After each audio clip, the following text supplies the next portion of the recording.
우리가 하나님에 대해 오해하는 것들. 나는 누구인가? 많은 사람이 예수님을 믿는다고 하고 교회를 오래 다니면서도 자신이 누구인지 모른다. 하나님의 자녀가 된다는 게 어떤 의미인지 모른다. 하나님을 모르기 때문이다. 교회를 40~50년 다닌 권사님이나 장로님도 하나님을 모른다. 그래서 많은 사람이 비신자와 별로 다르지 않게 살아가고 있다. 이는 분명 잘못된 것이다. 예수님을 믿는 순간 우리 삶은 이전과 같을 수가 없다. 하나님의 자녀가 되는 순간 우리 삶은 달라진다. 이전과 같은 모습으로 산다면 뭔가 잘못된 것이다. 내가 누구인지 모르면 내 안에 대단한 능력이 있어도 발휘하지 못한다. 진정 나 되는 것의 시작은 나를 아는 것에서 출발한다. 나에 대해 모르면서 어떻게 나답게 살 수 있겠는가? 어떤 사람과 결혼한다고 상상해보라. 그 사람을 모르면 사랑할 수 없다. 나 자신도 마찬가지다. 내가 누구인지, 하나님이 나를 어떤 사람으로 만드셨는지, 또 하나님의 자녀가 된다는 게 어떤 의미인지 알므로써 우리는 삶의 모든 영역에서 하나님의 뜻대로 살아갈 수 있다. 내가 누구인지 알려면 하나님을 알아야 한다. 그러나 많은 사람이 하나님을 오해하고 있다. 성경에 하나님이 누구이신지 다 나와 있는데 일단 성경을 읽지 않는다. 그러고는 내가 생각하는 하나님의 모습을 믿고 있으니 하나님을 오해할 수밖에 없다. 결국 하나님을 원망하거나 하나님이 주신 능력을 제대로 발휘하지 못한다. 지금부터 하나님에 대한 오해를 풀고 하나님을 제대로 알아가자. 그리고 올바른 렌즈로 우리 자신을 보면서 우리가 누구인지 살펴보도록 하자. 나에게 벌어지는 일이 다 하나님의 뜻? 하나님에 대한 우리의 가장 큰 오해는 나에게 벌어지는 일이 결국 다 하나님 뜻이다 라는 생각이다. 만일 아버지가 암으로 돌아가신다면 그것이 하나님의 뜻이라고 생각한다. 다른 아버지는 건강한데 우리 아버지는 왜 암으로 돌아가셨나? 열심히 공부하지 않은 다른 친구들은 대학에 가고 열심히 공부한 나는 대학에서 떨어져 버렸다. 그러자 주변에서 다 하나님의 뜻이라고 한다. 그래서 이렇게 받아들인다. 하나님이 날 겸손하게 쓰시려고 떨어뜨리셨나 봐. 이처럼 많은 사람이 하나님의 주권을 오해한다. 하나님의 주권이란 전지전능하신 하나님이 자신의 선한 뜻대로 행하심을 의미한다. 물론 하나님은 만물을 주관하시는 분이다. 그러나 그렇다고 우리에게 벌어지는 모든 일이 다 하나님의 뜻인 것은 아니다. 하나님의 주권을 오해하면 무슨 일이 벌어지는가?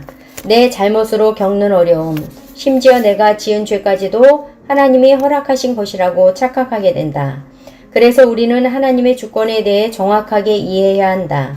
극단적인 예이지만 내가 어렸을 때 강간을 당했다고 가정해보자. 그 또한 하나님의 뜻인가?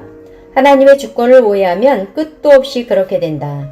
어떤 사람에게 전도를 했는데 믿지 않는다면 그 또한 하나님의 뜻이라고 생각하게 된다. 하지만 하나님의 뜻은 한 사람도 잃어버리지 않고 예수님 앞으로 돌아오게 하는 것이다. 많은 사람이 하나님의 주권을 오해하면서 그분을 억울하게 만들고 사탄을 억울하게 만든다. 뭐가 잘못되면 다 하나님의 뜻이거나 사탄 때문이라고 생각하니 아마 사탄도 어리둥절할 것이다. 나 아무 일도 안 했는데? 우리는 성경의 가르침을 정확하게 이해해야 한다. 하나님은 전지전능하신 분이다. 하나님께 그 누구도 명령할 수 없다. 그러나 하나님은 스스로 그분의 능력을 제한하신다. 우선 하나님은 하나님이 하신 약속의 말씀에 스스로 구속되신다. 그래서 우리는 하나님이 무슨 일을 하실지 몰라 불안해할 필요가 전혀 없다. 하나님이 약속의 말씀대로 행하실 것이기 때문이다. 이것을 모르면 우리는 늘 불안하게 된다. 하나님이 자기 마음대로 행하실까봐 아무리 기도해도 확신하지 못한다.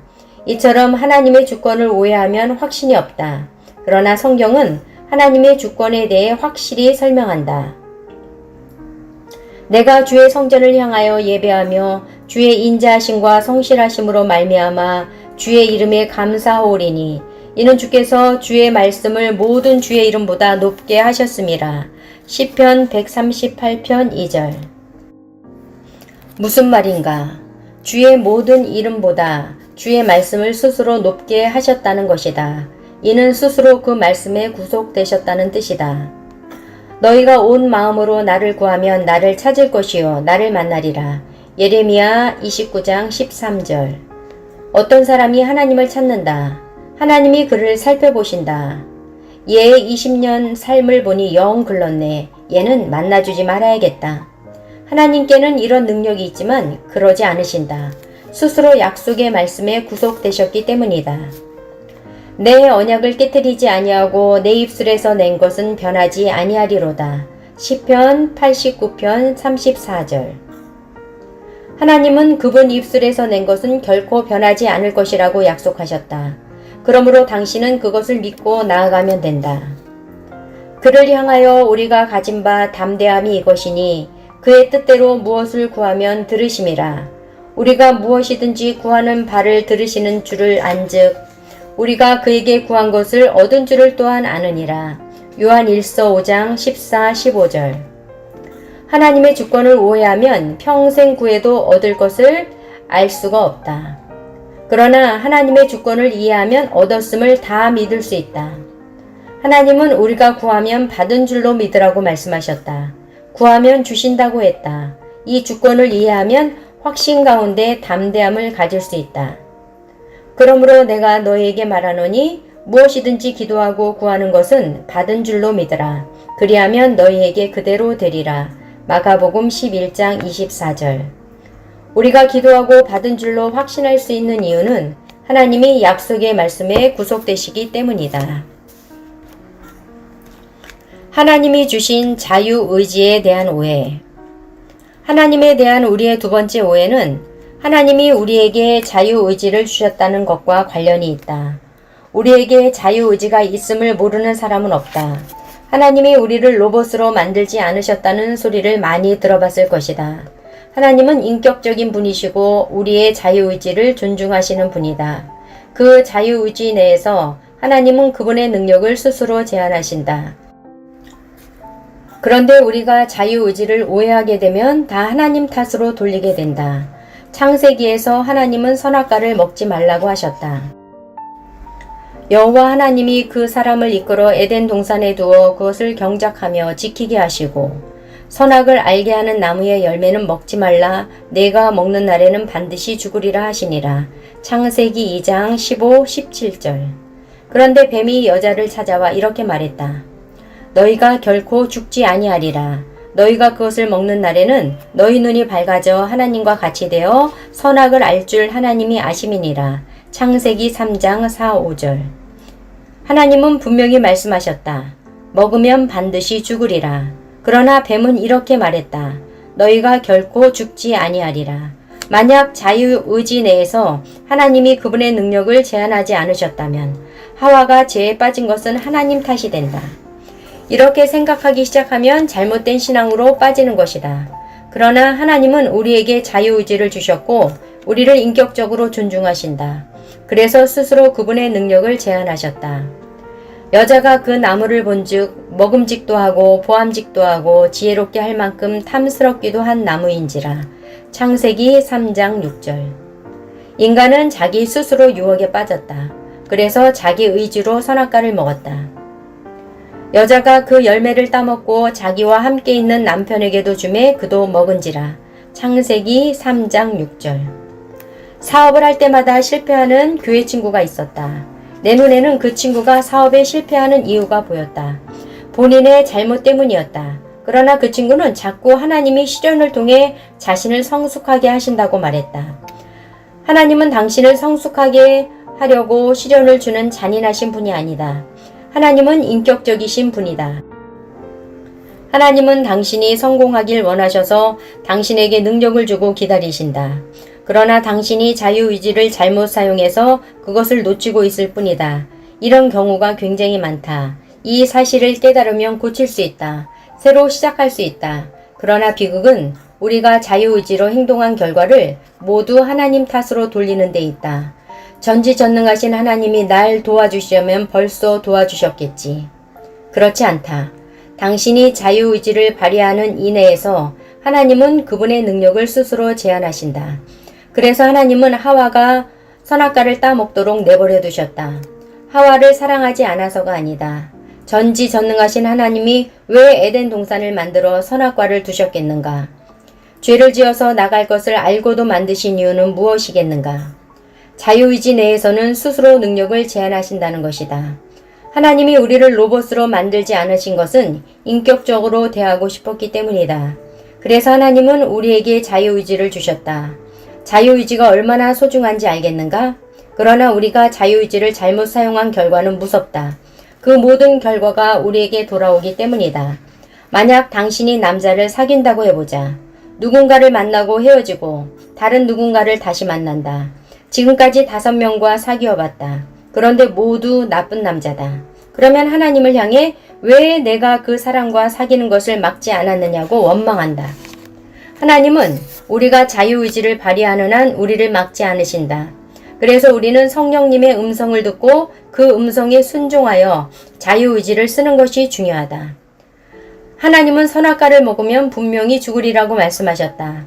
만약 하와가 그 음성에 순종하여 자유의지를 썼다면 선악과를 먹지도 않고 에덴 동산에서 쫓겨나지도 않았을 것이다. 다음 구절은 놀라운 말씀이다. 내가 오늘 하늘과 땅을 불러 너희에게 증거를 삼노라. 내가 생명과 사망과 복과 저주를 네 앞에 두었은즉 너와 네 자손이 살기 위하여 생명을 택하고. 신명기 30장 19절. 하나님은 생명과 사망과 복과 저주 모두가 우리가 선택한 거라고 말씀하신다. 이를 강조하기 위해 하늘과 땅을 불러 증거를 삼으셨다. 하나님이 우리에게 주신 자유의지는 소중하고 놀라운 것이다.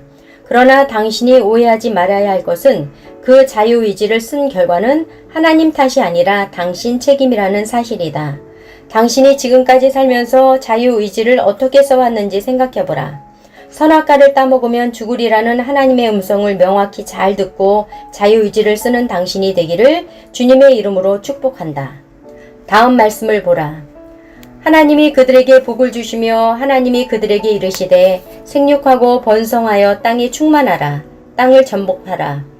바다의 물고기와 하늘의 새와 땅에 움직이는 모든 생물을 다스리라 하시니라. 창세기 1장 28절. 하나님은 우리에게 모든 생물을 다스릴 권세를 주셨다. 그런데 우리는 그 권세를 어떻게 사용했는가? 공해로 이 자연을 파괴했다. 우리가 이 권세를 올바르게 사용했다면 우리는 훨씬 더 건강한 환경에서 살 수 있었을 것이다. 지금의 이 환경은 우리가 권세를 잘못 쓴 결과이지 하나님이 허락하신 것이 아니다. 우리 가운데서 역사하시는 능력대로 우리가 구하거나 생각하는 모든 것에 더 넘치도록 능히 하실 이에게. 에베소서 3장 20절. 여기에서 우리 가운데서 역사하시는 능력이란 말을 잘 생각해보라. 하나님은 우리에게 능력을 주셨다. 우리 가운데는 역사하시는 능력이 있다. 그러나 많은 신자가 비신자와 똑같이 인생을 힘들게 사는 이유는 우리 가운데 역사하시는 능력이 있음을 모르기 때문이다. 당신이 그리스도를 영접하는 순간 당신 안에 성령님이 오신다. 그분은 놀라우신 분이다.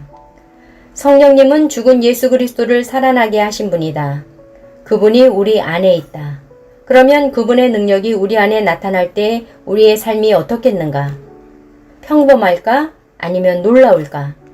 놀라울 수밖에 없다. 당신의 삶을 보라.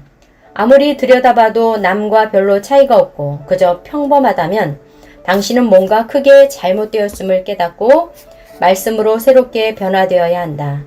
우리는 다를 수밖에 없는 사람들이다. 우리 가운데 역사하시는 능력이 있기 때문이다. 자녀이면 또한 상속자, 곧 하나님의 상속자요. 로마서 8장 17절. 당신은 하나님의 상속자다. 나는 재벌의 손자 손녀를 가르쳐봤다. 그들은 드라마 상속자들에 나오는 사람들처럼 소박하게 살지 않는다. 그들은 우리가 도저히 생각할 수 없는 삶을 산다. 그 애들은 수업을 듣기 위해 외국에서 비행기를 타고 날아온다. 석 달 동안 하루 2천만 원짜리 호텔 최고급 스위트룸에서 지내면서 수업을 듣는다. 내가 가르치는 동안에 런던에서 올림픽이 열렸는데 그 아이들은 아무렇지 않게 런던에 가서 개막식을 보고 왔다. 하지만 우리는 그들의 삶을 눈꼽만큼도 부러워할 필요가 없다. 왜냐하면 우리도 상속자이기 때문이다. 우리는 하나님의 상속자다. 이 사실을 아는 순간 당신은 누릴 수 있다. 당신이 지금까지 허덕이며 산 이유는 무엇인가? 당신이 하나님의 상속자임을 몰랐기 때문이다. 당신이 하나님의 상속자로서 그 능력을 발휘하려면 그 능력이 당신 안에 있음을 알아야 한다. 예를 들어 당신의 부모가 당신의 통장에 10억을 넣어주었다. 그런데 그 사실을 모르면 당신은 그 돈을 쓸 수가 없다. 하나님의 상속자가 되는 것도 이와 똑같다. 모르면 누릴 수 없다. 상속자답게 권세를 누리려면 나는 하나님의 상속자답게 살아왔다고 생각한다. 나도 몰랐는데 대학생 때 내가 학교에서 너무 유명하다는 사실을 알게 되었다. 내가 유명할 이유는 전혀 없었는데 알아봤더니 내가 재벌 손녀라는 소문이 나 있었다. 이해가 되지 않았다. 나는 굉장히 수수한 사람이다. 옷도 대충 입고 다녔고 당연히 화장도 안 했다. 지금도 나는 설교할 때와 결혼식에 갈 때를 빼고는 화장을 하지 않는다.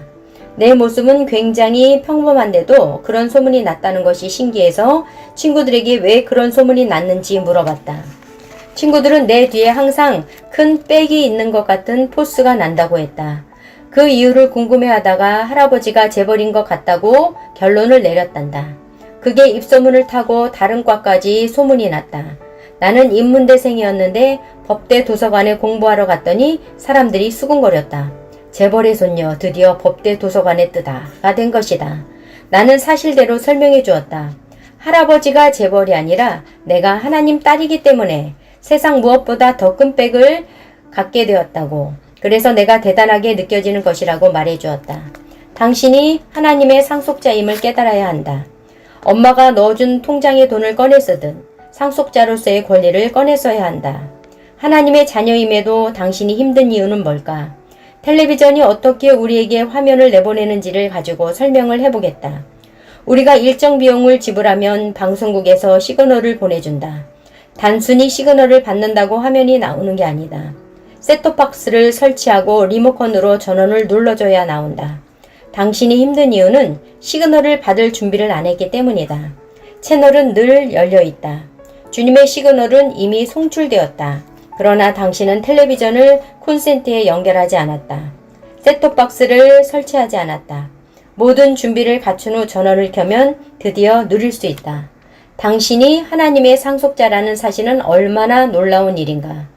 우리 아버지가 삼성 회장만 돼도 놀라운 일일 텐데 하나님의 상속자라니 상상해보라. 이 세상 가장 크신 분의 상속자가 된다니 이제 부족할 것이 없다. 두려울 것도 눈치 볼 일도 전혀 없다. 바로 셋톱박스를 설치하고 전원을 켤 때 당신은 그렇게 살 수 있다. 하나님이 우리에게 주신 권세에 대해 하나 더 설명하겠다. 전도를 한번 생각해보라. 오직 성령이 너에게 임하시면 너희가 권능을 받고 예루살렘과 온 유대와 사마리아와 땅끝까지 이르러 내 증인이 되리라. 사도행전 1장 8절. 하나님은 스스로 복음을 전할 능력이 없으신가? 실제로 얼마든지 하나님 혼자서도 복음을 전하실 수 있다. 그러나 그 권세를 우리에게 주셨다. 그래서 우리가 복음을 전해야 하는 것이다. 그렇다면 그 권세대로 어떤 사람에게 복음을 전했는데 믿지 않는 것은 하나님의 뜻인가? 아니다. 하나님의 뜻은 다음 말씀에 분명히 나와 있다. 주의 약속은 어떤 이들이 더디다고 생각하는 것 같이 더딘 것이 아니라 오직 주께서는 너희를 대하여 오래 참으사 아무도 멸망하지 아니하고 다 회개하기에 이르기를 원하시느니라. 베드로후서 3장 9절. 예수님은 속히 오실 거라고 말씀하셨다. 그런데 아직도 안 오신다. 그 이유가 무엇인가? 더디 오시는 게 아니라 오래 참고 계시는 것이다.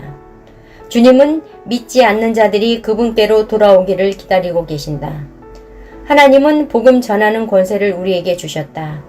그래서 우리는 복음으로 세상을 정복해야 한다. 그런데 사도행전 1장 8절 앞부분을 보면 다음과 같이 나온다. 이르시되 때와 시기는 아버지께서 자기의 권한에 두셨으니 너희가 알 바 아니요.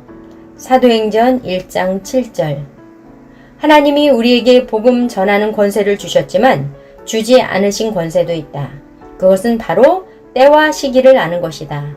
이 세상의 마지막 때와 시기는 아버지의 권한에 있으므로 우리가 알 바가 아니다. 아멘.